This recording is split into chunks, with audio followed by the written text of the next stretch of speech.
ایک بریلوی عالم کا دعویٰ ہے کہ امام مالک سمیت کئی اماموں نے یزید پر کفر کا فتویٰ لگایا ہے۔ پاگل کوئی مولوی ہوگا جس نے یہ بکواس کر دیا ہے، ورنہ امت میں کسی نے بھی یزید کو پاگل کافر نہیں کہا۔ زیادہ سے زیادہ فاسق و فاجر کہا، بس اس سے اوپر کسی نے کچھ نہیں کہا، فاسق و فاجر تھا۔ تو یہ جتنے داڑھی منڈوانے والے لوگ ہیں یہ کون ہیں؟ یہ جو ریڈی پہ کھڑے ہو کے کھاتے ہیں یہ کون ہیں؟ یہ غیبت کرنے والے کون ہیں؟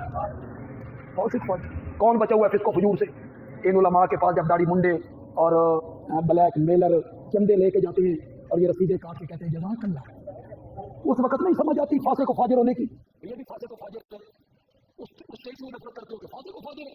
تو فاسق فاجر کون ہے؟ میں امام حسین علیہ السلام کے قتل کو، آپ کی شہادت کو براہ راست اذیت رسول سمجھتا ہوں کہ حضور نبی اکرم صلی اللہ علیہ وسلم کی جان اطہر کو براہ راست اذیت دی گئی، اور اذیت گستاخی سے کہیں بڑھ کر ہے، اور حضور علیہ السلام کو اذیت دینا ارادتاً یہ کفر ہے، اس میں کسی قسم کے شک و شبہ کی گنجائش نہیں۔ اللہ کے رسول کو جو اذیت دیتا ہے وہ اللہ کو اذیت دیتا ہے، اور جو اللہ کو اذیت دیتا ہے فہو کافر، وہ کافر ہے۔ اور جملہ یہ تھا کہ اللہ قادر ہے وہ چاہے تو، اب جو انہوں نے کہا وہ موجود بھی ہے، اللہ قادر ہے وہ چاہے تو یزید کو جنت میں بھیج دے۔